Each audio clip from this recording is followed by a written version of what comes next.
The training hall on Kepler 9 station stretched nearly 200 meters in every direction.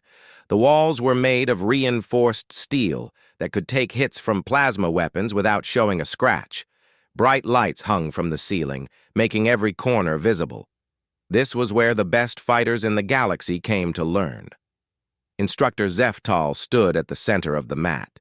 He was tall, even by alien standards, with dark purple skin that seemed to shimmer under the lights.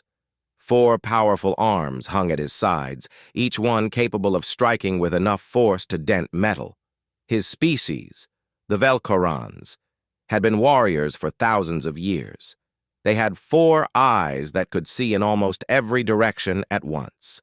Their reflexes were 3 times faster than most species in the unified systems.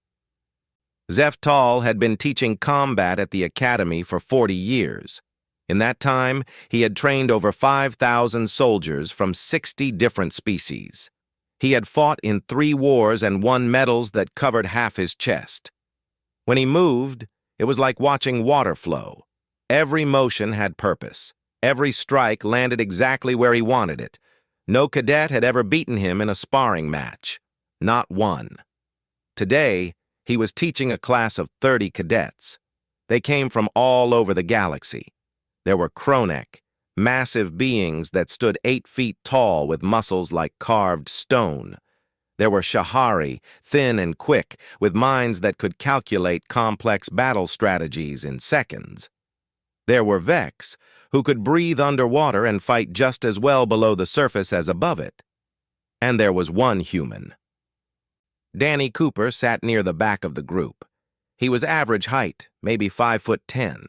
He had brown hair that was cut short and brown eyes that watched everything carefully. His skin was pale compared to most of the other cadets, though that was normal for humans from the northern parts of Earth. He wore the standard Academy uniform, gray and black with the Unified Systems symbol on the shoulder. Humans were new to the galactic community. They had only made first contact 7 years ago when a Velkoran scout ship had detected their radio signals and decided to investigate. Since then, humans had joined the Unified Systems and started sending their people to train at academies like this one. Most species found humans interesting but not impressive. They came from Earth, which the galactic community classified as a Class 12 Deathworld. That was high on the danger scale. Earth had gravity that was 30% stronger than standard. The atmosphere had oxygen levels that would make most species dizzy. The planet had predators that hunted in packs, natural disasters that could level cities, and diseases that killed millions. But here, in the controlled environment of the space station, those advantages did not matter much. Danny looked ordinary. He was not as strong as the Kronek. He was not as fast as the Velkorans. He did not have the tactical mind of the Shahari. In the 3 weeks since he had arrived, he had performed well enough to pass his tests, but he had not stood out. Zeftal watched Danny with mild curiosity. The human paid attention during lessons. He followed instructions. He did not complain when the training was hard, but there was nothing special about him. The instructor had privately decided that humans were middle-level fighters at best. They had survived on their harsh world through luck and stubbornness, not through any real combat skill. The lesson today was about close-quarters fighting.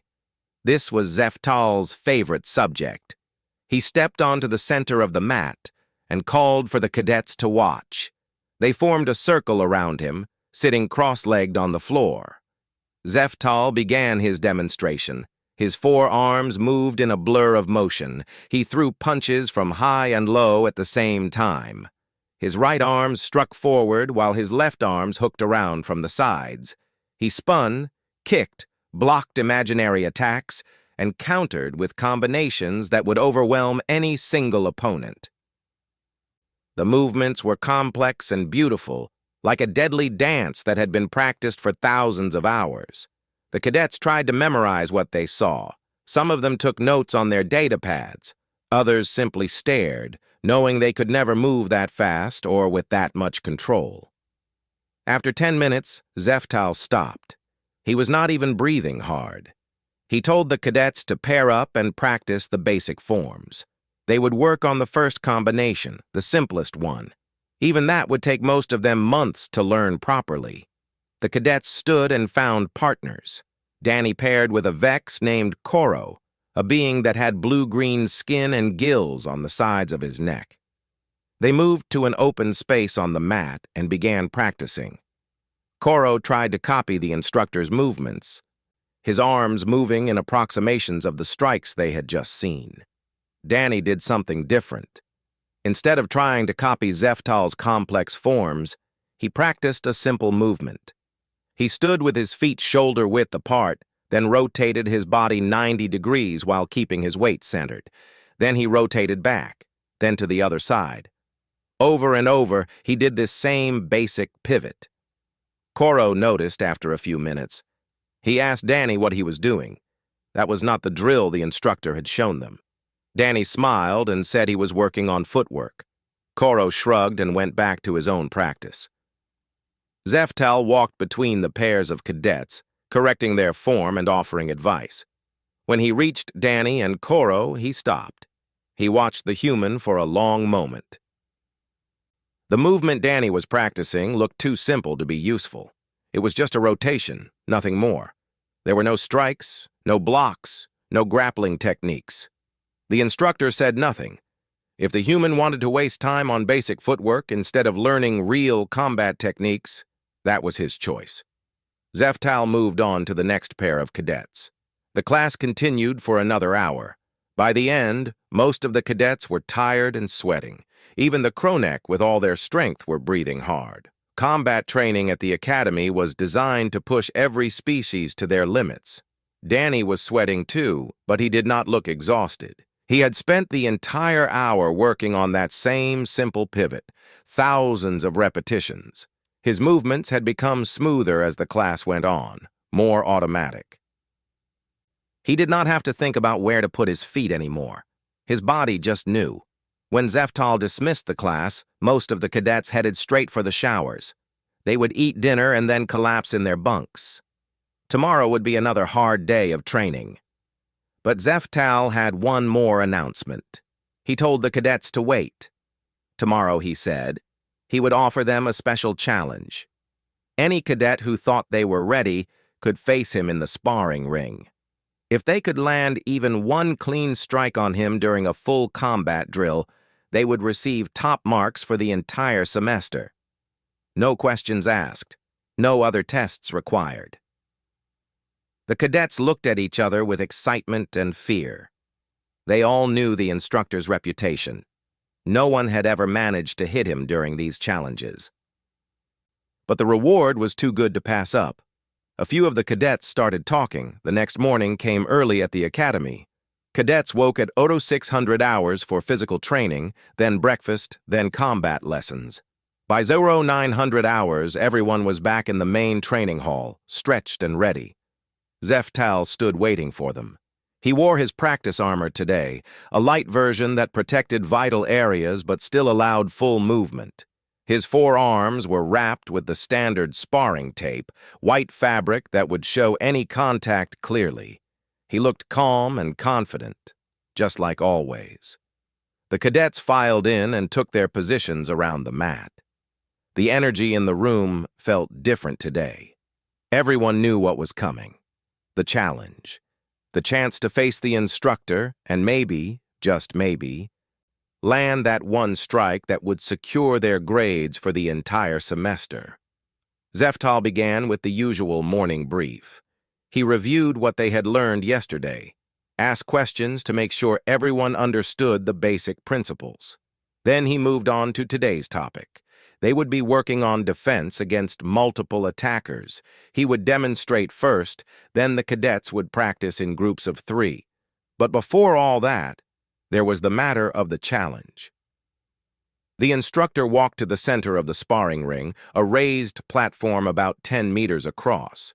The surface was covered with impact-absorbing material that could handle even the heaviest species without damage. Above it, sensors tracked every movement for review later. Zeftal explained the rules. Standard academy sparring protocols applied. No lethal techniques. No strikes to the throat, eyes, or joints. The match would last until someone yielded or until the instructor called it. All the cadet had to do was land one clean strike anywhere on his body. Even a light tap would count, as long as the sensors registered contact. He asked who wanted to go first. Krell stood up immediately. He was a Kronek, one of the biggest in the class. His species was known for raw power.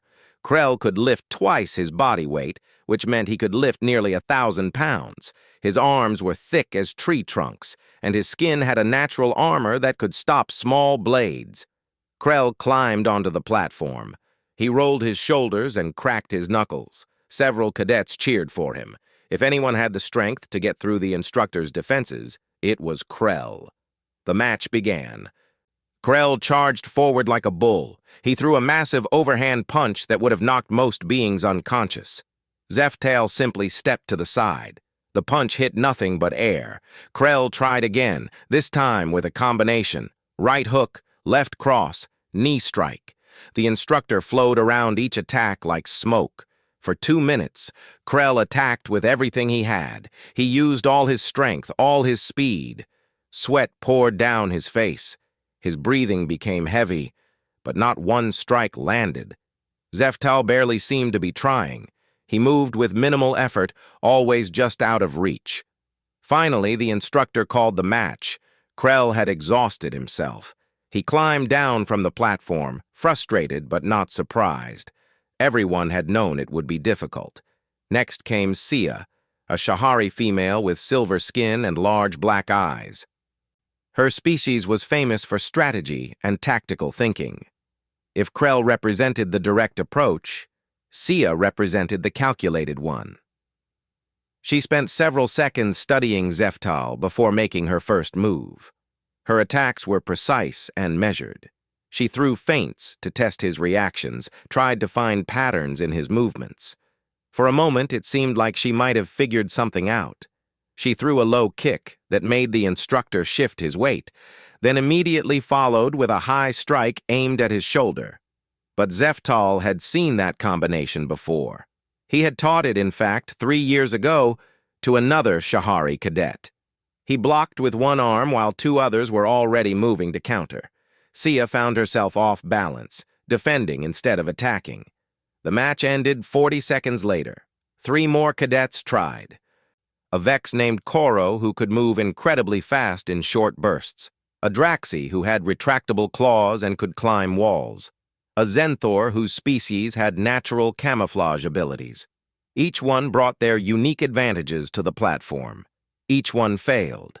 Zeftal did not mock them or boast. He simply explained what they had done wrong. He pointed out the openings they had missed, the techniques they should have used. He was a teacher, after all, even when he was defeating his students. After the 6th cadet climbed down from the platform, there was a pause. Some of the others were rethinking their chances.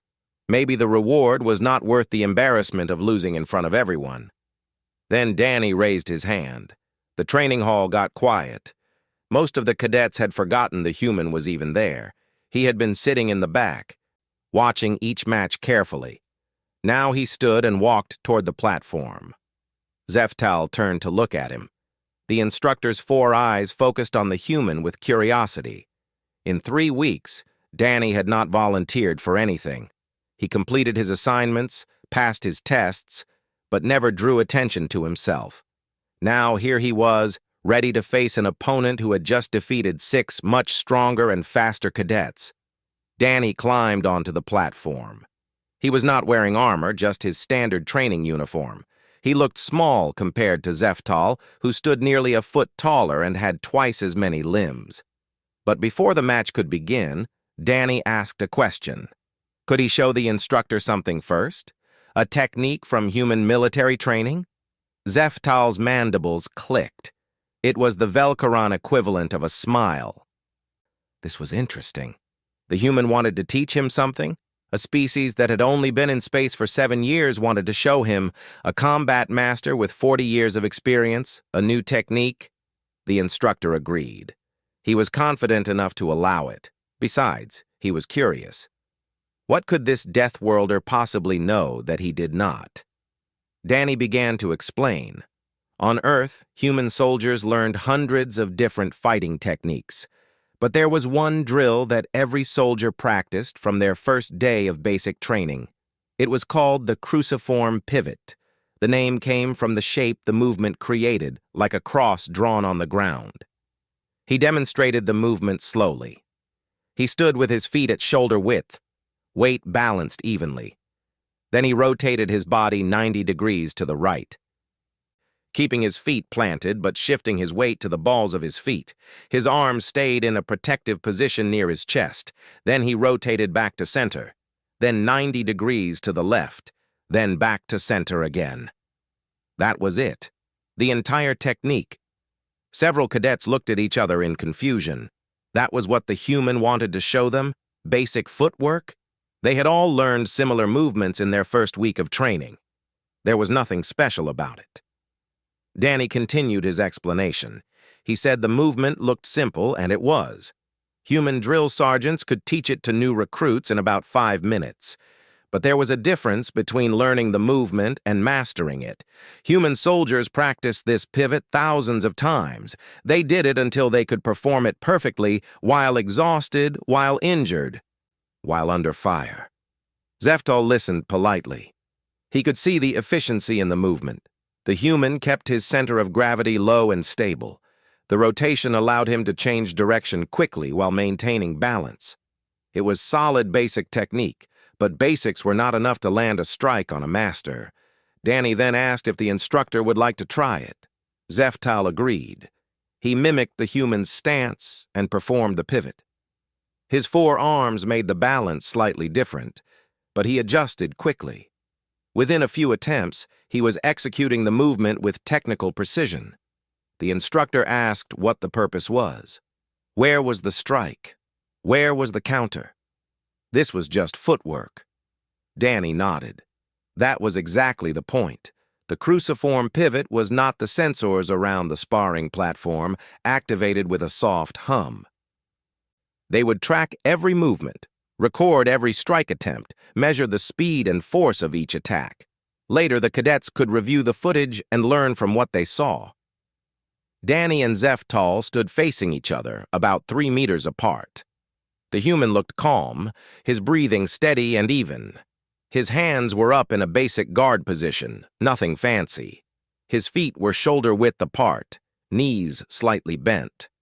Zeftal stood in his traditional Velkaran combat stance. His 4 arms were positioned at different levels, ready to strike from multiple angles simultaneously. His weight was forward on the balls of his feet, ready to explode into action. He had fought from this stance 10,000 times. The instructor gave Danny one last chance to reconsider. This would not be like the demonstration. He would be coming at the human with real speed and real technique. Did Danny want to continue? Danny nodded once. He was ready. Zeftal moved first. His species could accelerate from standing still to full combat speed in less than a second. His 4 arms launched a coordinated attack. 2 high strikes aimed at Danny's head and shoulders. 2 low strikes aimed at his ribs and hip. The attacks came at slightly different times, staggered so that defending against one would leave openings for the others. Danny performed the cruciform pivot. His body rotated 90 degrees to the right. The high strikes passed through empty air where his head had been a fraction of a second earlier. The low strikes hit nothing because his torso had moved out of their path. He had not blocked. He had not tried to counter. He had simply not been there when the attacks arrived. Zeftal adjusted instantly. His experience showed in how quickly he recovered and launched his second combination. This time, he anticipated the pivot. He threw his strikes where Danny would be after rotating, not where he was now. But Danny did not complete the full 90-degree rotation. He stopped halfway, reversed direction, and pivoted to the left instead. Again, the instructor's strikes found no target. The cadets watching from around the platform began to understand what they were seeing. Danny was not trying to fight back. He was not looking for openings to attack. He was purely focused on survival. on not getting hit. Every movement was minimal and efficient. No wasted energy, no unnecessary risks. Zeftal increased his speed. His forearms became a blur of motion. He threw combinations that most species could not even see clearly. High, low, middle, all at once. Feints mixed with real strikes. Grappling attempts between the punches. He used every technique in his vast arsenal. Danny kept pivoting. Sometimes a full 90 degrees, sometimes just 45. Sometimes he would start to rotate one way, then snap back to center when he saw an attack coming from a different angle. His feet barely left the ground. His upper body stayed loose and mobile.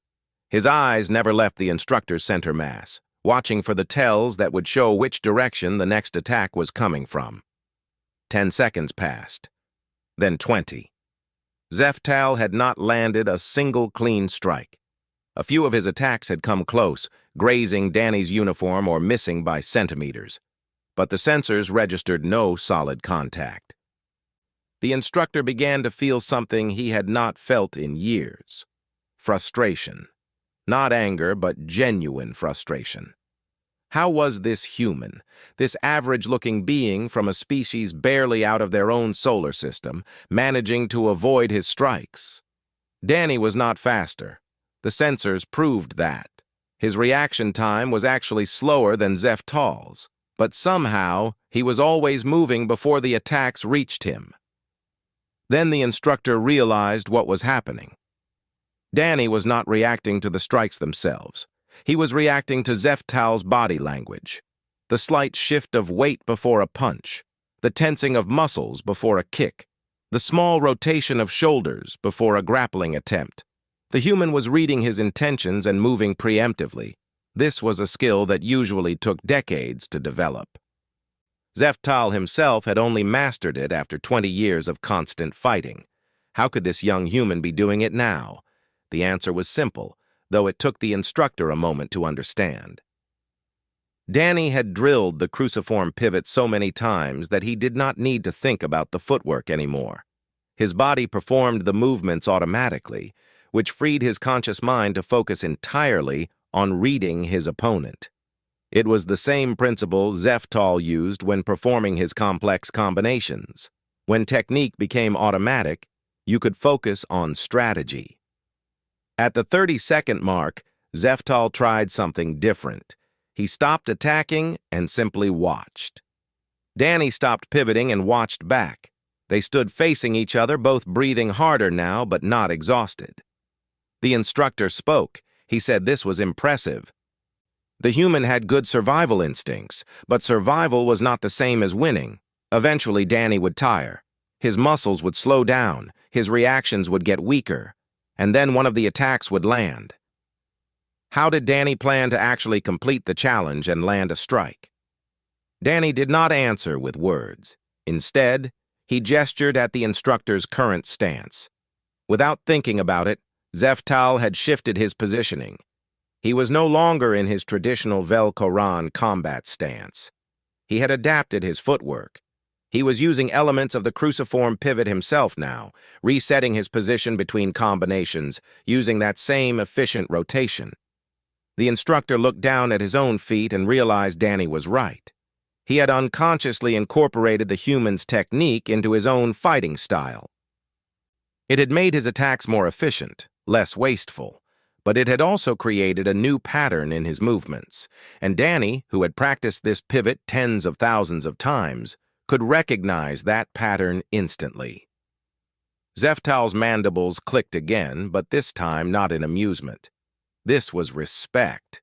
The human had not just shown him a technique. He had made the instructor adopt it, and in doing so, had gained an advantage. Now, Danny knew exactly when Zeftal would reset his position because he was using the same movement Danny had mastered years ago. The match continued. Zeftal tried to break the pattern, tried to go back to his original stance. But the cruciform pivot was efficient for good reasons. Fighting without it now felt awkward, like trying to unlearn something useful.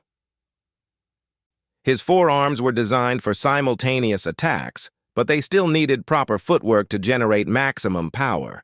The pivot provided that footwork. He was trapped by his own adaptability. He had learned the technique too well to simply abandon it mid-fight. Danny began to time his own movements to match the instructor's resets. When Zeftal pivoted to reposition, Danny pivoted in sync. They moved like mirror images, both using the same fundamental technique, but with different levels of mastery. Zeftal had practiced it for 30 minutes. Danny had practiced it for years. At the 40-second mark, Danny saw his opening. Zeftal began another reset pivot, rotating his body to generate momentum for a new combination.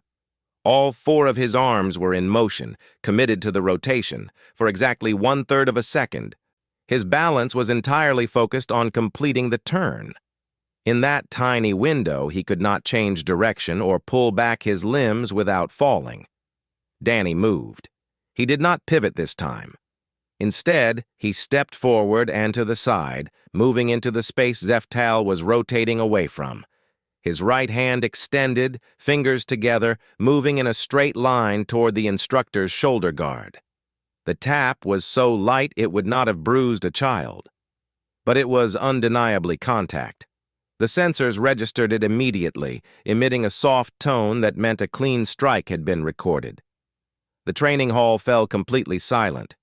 Even the normal background sound, Zeftal straightened from his bow and turned to address the class. His voice carried across the training hall with the same authority as always, but there was something different in his tone now. Something more thoughtful. He told the cadets to stay seated. What they had just witnessed was important, and he wanted to make sure they understood what had actually happened. This was not just about one human landing a lucky strike. This was about fundamental principles of combat that many of them had forgotten or never learned in the first place. The instructor gestured for Danny to remain on the platform. Then he asked the class a question. What had they seen? Who could explain why the match had ended the way it did? Krell spoke first. The big Kronek suggested that Danny had simply gotten lucky. He had waited for the right moment and taken advantage of a small opening. That was good timing, but it could happen to anyone. Zeftal shook his head. Luck was random. What Danny had done was calculated. The human had created the opening himself by teaching the instructor a technique and then using greater mastery of that technique to predict movements. That was strategy, not luck. Sia raised her hand next. The Shahari said that Danny had used deception. He had pretended to teach a simple drill but was actually setting a trap. That showed tactical thinking, which made sense for a Deathworlder species that had to outsmart predators. The instructor considered this but shook his head again. It was not exactly deception. Danny had taught him a real technique, one that was genuinely useful. The human had not hidden anything or lied about what the cruciform pivot could do. He had simply understood it better than Zeftal did after 30 minutes of practice. Koro, the Vex, offered a different perspective. Maybe humans were just naturally better at fighting because they came from a dangerous world. Maybe their instincts were sharper. Zeftal found this interesting. He asked Danny directly. Was he naturally talented at combat? Had he been the best fighter in his training group on Earth? Danny answered honestly. No, he had been average at best. In his basic training company of 200 soldiers, he had ranked somewhere in the middle for combat skills. There were at least 50 humans in his group alone who could beat him in a fair fight. This answer surprised the cadets. If Danny was just average by human standards, what would a truly skilled human fighter be capable of? The instructor explained what he had learned from this match. It was not about natural talent or physical superiority. It was about the difference between training to win and training to survive. Most species in the galactic community had enjoyed relative peace for generations. Their martial traditions had become about art and sport. They practiced combat the way dancers practiced routines. The techniques were beautiful and effective against opponents who fought by similar rules. But humans had not had that luxury. On Earth, combat was not sport. It was life or death. You did not get points for style. You either survived or you did not. So human martial training focused on the basics. Simple techniques drilled to perfection. Movements that worked even when you were tired, scared, hurt, or facing something stronger than you. The cruciform pivot was the perfect example. It was not fancy. It would not impress anyone watching from the sidelines. But it kept you alive, and staying alive was the first requirement for eventually winning. Zeftal walked to the edge of the platform and sat down, his 4 legs hanging over the side.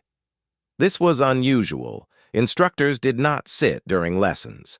But he wanted the cadets to understand that he was speaking to them now not as their superior, but as a fellow student who had just learned something valuable. He told them about his own training as a young Velkaran. He had learned hundreds of techniques. His masters had taught him combinations that took years to perfect. He had studied the fighting styles of a dozen different species. He had become one of the best warriors his planet had ever produced. But in all that training, no one had ever taught him the lesson Danny had just demonstrated. No one had shown him the value of mastering one simple thing so completely that it became automatic. His people had always believed that more techniques meant better fighting. Learn more combinations, study more styles, add more tools to your arsenal. Humans had taken the opposite approach. They found a few techniques that worked and drilled them until those movements were burned into muscle memory. A human soldier could perform the cruciform pivot after running 10 miles, after going 3 days without sleep, after being hit in the head. The movement was so deeply trained that conscious thought was not required. That was the real advantage, not speed or strength or tactics. It was the ability to perform correctly when everything else was falling apart. Zeftal stood back up and asked Danny to demonstrate the pivot one more time. Slowly. The human complied, breaking down each component of the movement. The instructor pointed out details he had missed before. The way Danny's toes gripped the mat for traction. The way his knees bent at exactly the right angle to maintain stability. The way his arms stayed in a position that protected his head and chest without restricting vision. Every tiny detail had a purpose. Nothing was wasted. This was not a technique that someone had invented in a training hall. This was a movement refined through actual combat over generations. Soldiers had used this pivot in real battles, and the ones who performed it correctly had survived to teach others. The technique had been tested in the harshest laboratory possible. War. The instructor then demonstrated his own Velkaran combat style again, but this time he explained his thought process. His techniques were designed for duels between worthy opponents. They assumed both fighters had roughly equal capabilities. They were built around the idea of overwhelming someone through superior skill and speed. But what if your opponent was better than you? What if they were stronger, faster, more experienced? The Velkaran style had no good answer for that scenario. It assumed you were the superior fighter or at least equal. The human approach assumed the opposite. It started from the position that you were probably outmatched and worked backward from there. First, survive. Second, adapt. Third, if possible, win. The priorities were completely different. Zeftal asked the class another question. If they were deployed to a combat zone tomorrow and faced enemies who were better equipped, better trained, and more numerous, which approach would serve them better? The one that looked impressive or the one that kept them alive? The answer was obvious, but it was still hard for some of the cadets to accept. They had spent their entire lives training in traditional martial arts. They had pride in their species' fighting heritage. Accepting that a simple human drill might be more valuable than their complex techniques felt like betraying that heritage. The instructor understood this feeling. He had felt it himself just minutes ago. But pride could not protect you from enemy weapons. Tradition did not stop bullets or plasma bolts. In real combat, the only thing that mattered was going home alive. Word spread quickly through the academy. By lunchtime, everyone knew what had happened in Zeftal's combat class. A human cadet had successfully landed a strike on the legendary Velkaron Instructor. The story grew with each retelling, as stories always do. Some versions had Danny performing impossible acrobatic moves. Others claimed he had used secret human martial arts that could defeat any opponent. Danny ate his lunch in the cafeteria and ignored the stares. He sat with Koro and a few other cadets from his training group. They asked him questions about Earth, about human military training, about the cruciform pivot. He answered honestly and without boasting. Yes, all human soldiers learned that technique. No, it was not magic or secret knowledge. It was just basic footwork drilled until it became automatic. Across the cafeteria, a group of instructors sat together at their usual table. Zeftal was with them, picking at his meal without much interest. The other teachers wanted to know what had happened. They had heard rumors, but they wanted the true story from someone who had been there. The Velkaron explained everything. How Danny had asked to teach him a technique first. How the cruciform pivot had seemed simple at first glance. How the human had used mastery of that basic movement to create an opening and land a strike. He left nothing out, including his own initial dismissal of the technique. One of the other instructors, a Kronek named Gath, seemed skeptical. He asked if Zeftal had perhaps been going easy on the human, taking it slow because Danny was from a new species that was still learning galactic combat standards. Zeftal's 4 eyes focused on Gath with an intensity that made the bigger alien shift uncomfortably. The Velkaron said he had been trying his hardest. The sensors had recorded everything. Anyone who wanted to could review the footage and see for themselves. He had used full speed, full technique, everything in his arsenal. The human had simply been better prepared for that specific situation. Another instructor, a female Shahari named Lyra, asked a more thoughtful question. She wanted to know if Zeftal planned to actually add the human technique to the academy curriculum. That would require approval from the Combat Training Council, and some of the older members were very traditional about teaching methods. Zeftal said he would submit the request that afternoon. If the council rejected it, he would teach the cruciform pivot during his own classes anyway. The cadets deserved to learn anything that might keep them alive in real combat. Politics and tradition could wait. Lyra nodded slowly. She taught tactical warfare, not hand-to-hand combat, but she understood his point. She asked if she could observe Danny's next training session. She wanted to see this technique for herself and maybe speak with the human about Earth's approach to military strategy. By the end of lunch, 3 more instructors had made similar requests. They all wanted to learn from the human, to understand how a species so new to the galactic community had developed such practical combat methods.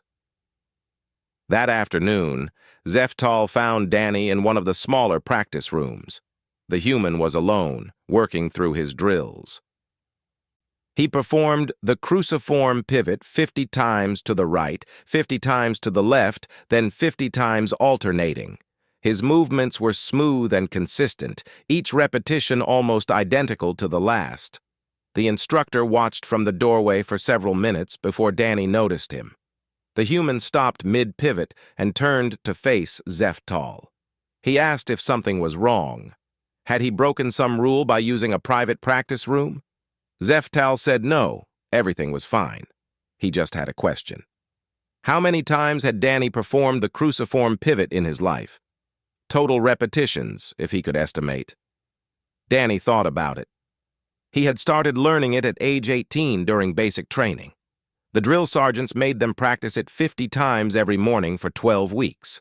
That was over 4,000 repetitions, just in basic training. Then, during his first year of active service, he had continued practicing it almost daily, maybe 30 to 40 repetitions per session.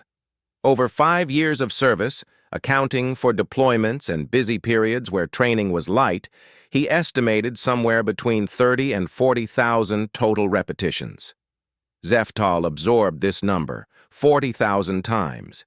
He had performed complex Velkaron combinations thousands of times, but no single basic movement had he practiced 40,000 times. That level of repetition changed something fundamental in how the body responded. The instructor asked another question. Why did Danny continue practicing now? He was at the academy to learn new things, not drill old techniques. Surely he had already mastered the cruciform pivot years ago. Danny smiled slightly. He said that was the point. Mastery was not something you achieved and then stopped working on. It was something you maintained. If he stopped practicing for a few weeks, the movement would become slightly less automatic. His body would hesitate for a fraction of a second before performing it. That hesitation could mean death in real combat. Plus, he added, every practice session taught him something new. Today, he had noticed that his left pivot was slightly slower than his right pivot, maybe by 1/10 of a second, but that was enough to matter. So he was doing extra repetitions on the left side to balance them out. This was the mindset that had kept humans alive on their death world. Never stop improving. Never assume you are good enough. Always find the small flaws and fix them. Zeftal asked if he could join Danny for the practice session. The human agreed immediately. For the next hour, they trained together in the small room. A master instructor with 40 years of experience and an average human soldier, both performing the same simple rotation over and over again. Other cadets passed by the room and looked in through the window. The sight was strange enough that several of them stopped to watch. Their legendary combat instructor, the warrior who had never been defeated, was drilling basic footwork alongside a human. There were no complex techniques, no impressive displays of skill, just two beings practicing a fundamental movement with total focus. Word of this spread through the academy as well. By evening, the story had evolved again. Now it was about respect and humility, about how even the greatest warriors never stopped being students, about how mastery of simple things was more valuable than mediocre knowledge of complex things. 3 days later, Zeftal's request was approved by the Combat Training Council. The cruciform pivot would be added to the standard curriculum for all first-year cadets.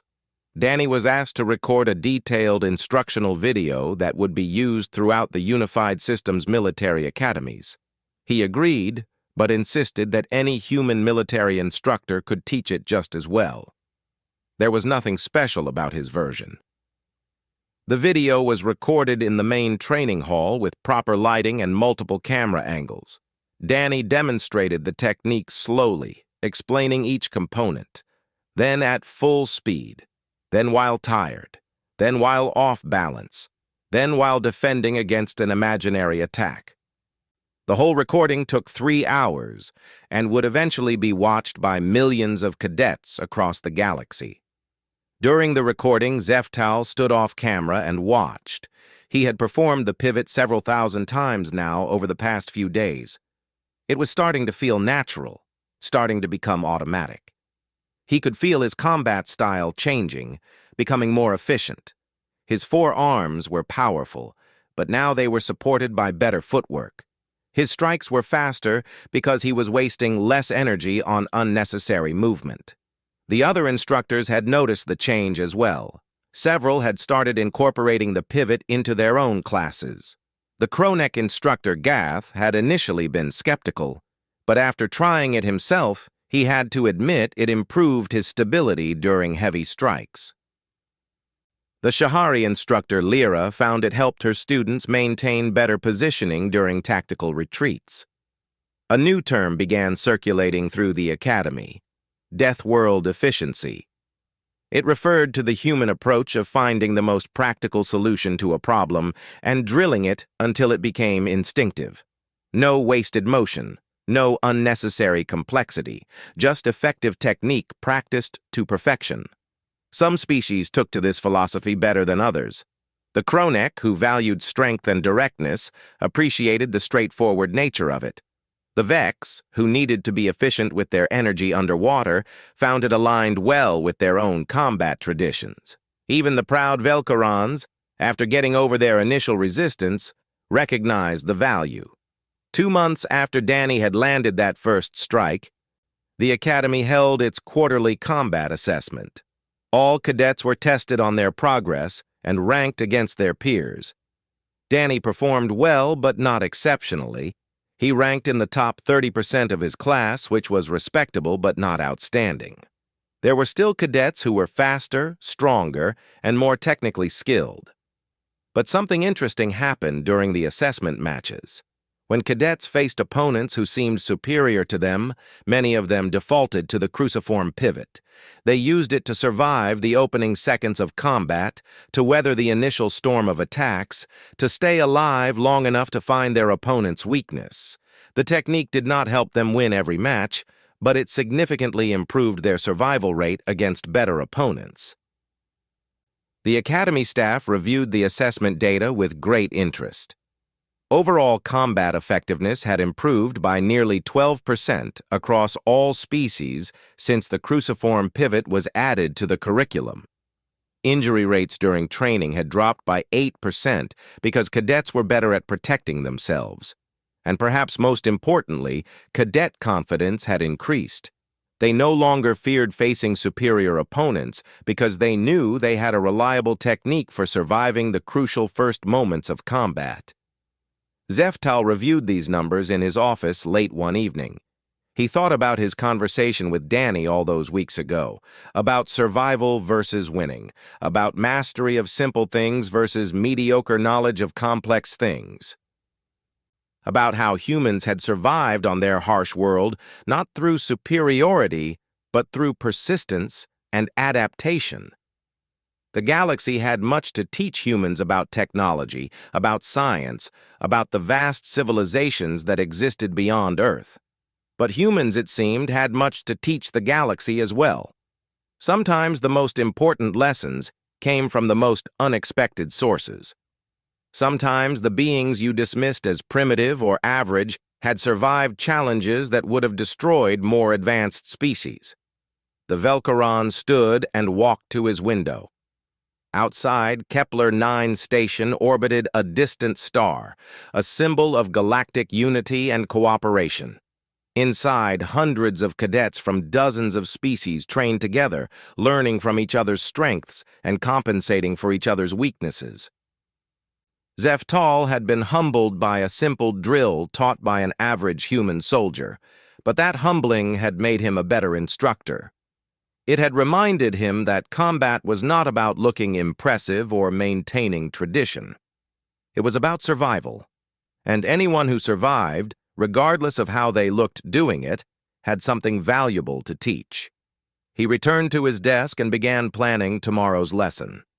They would work on combining the cruciform pivot with traditional Velcaron grappling techniques. The students would learn that efficiency and tradition were not opposites. They could coexist, each making the other stronger. Outside his office, the Academy continued its endless cycle of training. Warriors were made not through dramatic battles or legendary techniques, but through thousands of hours of patient practice. Through simple movements repeated until they became perfect. Through lessons learned from those humble enough to teach and wise enough to listen. The Deathworlders had arrived in the galaxy, and slowly but surely, they were changing it for the better. He made a decision then, one that would probably upset some of the other instructors at the Academy. Starting tomorrow, the cruciform pivot would be added to the standard combat curriculum. Every cadet, regardless of species, would learn this technique. They would drill it hundreds of times until it became automatic. The traditional techniques would still be taught. They were valuable and effective, but they would be taught alongside this new understanding of what combat really meant. Not art, not sport, survival. Zeftal thanked Danny and told him he had earned his top marks honestly. The human could skip the rest of the combat classes for the semester if he wanted. He had already proven he understood the most important lesson. Danny politely declined. He said he wanted to keep training. There was always more to learn, and the instructor's Velcaron techniques were genuinely impressive. Maybe he could incorporate some of those four-armed combinations into his own fighting style. This answer made Zeftal's mandibles click in approval. The human was not arrogant about his victory. He recognized that the instructor still had decades of experience and knowledge worth learning from. That was the mark of a true warrior. Someone who never stopped being a student. The rest of the class period was spent with Danny teaching the cruciform pivot to all the cadets. He moved between them, correcting their form, explaining the principles behind each movement. Some picked it up quickly, others struggled with balance or timing, but everyone gave it serious effort now. They had seen what this simple technique could accomplish in the right hands. Zeftal watched from the side of the mat. He practiced the pivot himself, over and over, trying to build the same muscle memory the human had. It would take him months or years to reach Danny's level of mastery, but he had time, and more importantly, he had learned to respect the simple things again. Of the station's air circulation seemed to disappear. 30 cadets stared at the platform in disbelief. Zeftal stopped moving. His forearms slowly lowered to his sides. He stood perfectly still for several seconds, processing what had just happened. In 40 years of teaching, through hundreds of these challenges, no cadet had ever successfully landed a strike during the combat drill. Until now. The human had done it, not through superior strength or speed, not through complex technique or years of formal training. He had done it by teaching Zeftal something simple, waiting for the instructor to adopt it, and then using his own mastery of that simple thing to find an opening. It was brilliant. It was humble. It was exactly the kind of problem-solving that had kept humans alive on their death world for millions of years. Zeftal turned to face Danny directly. The human had already stepped back and lowered his hands. He was not celebrating or boasting. He simply stood there, waiting to see how the instructor would respond. The Velkaran's 4 eyes studied the human for a long moment. Then, slowly and deliberately, Zeftal performed the traditional Velkaran bow. It was a gesture of respect given to those who had taught you something valuable or defeated you fairly. The other cadets began to understand what they had just witnessed. This was not just a lucky strike. This was a lesson about the nature of combat itself, designed to help you win a fight. It was designed for something more basic than that. It was designed to keep you alive, he explained further. On Earth, humans had to deal with predators for millions of years. Big cats that could run faster, bears that were stronger, wolves that attacked in packs. Humans survived not because they could outfight these threats, but because they could outlast them. They could stay alive long enough to find a weapon, call for help, or wait for the predator to lose interest. The cruciform pivot came from that same philosophy. It was survival footwork. When facing a superior opponent, the first 3 seconds were the most dangerous. Most fighters either won or lost in those first few moments. This simple movement increased survival odds during those crucial seconds. It kept your vital organs protected. It made you a harder target to hit. It let you see attacks coming from multiple angles. And once you survived those first 3 seconds, you could adapt. You could find your opponent's weakness. You could wait for them to make a mistake. Zeftal considered this. He had never thought about combat in quite those terms before. His training had always focused on winning, on being the superior fighter. The idea of a technique designed purely for survival was foreign to him, but it was also intriguing. The instructor stepped back and gestured to the center of the platform. He told Danny they should begin the actual match now. He wanted to see how this survival footwork would work against a real opponent. Danny took his position. The other cadets leaned forward, watching closely. This was going to be interesting. About strategy, discussing what techniques they might use. Danny listened, but said nothing. He picked up his training bag and headed for the showers. Behind him, he could hear Koro talking to another cadet about trying some kind of feint attack. Danny smiled slightly, but kept walking. He had 3 weeks at this academy, and in that time, he had learned one important thing. These alien warriors were skilled and strong and fast, but they fought like people who had never really been in danger. They fought like artists, showing off their technique. That worked fine when you were better than your opponent.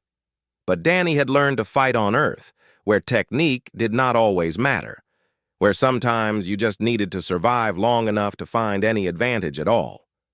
Tomorrow was going to be interesting.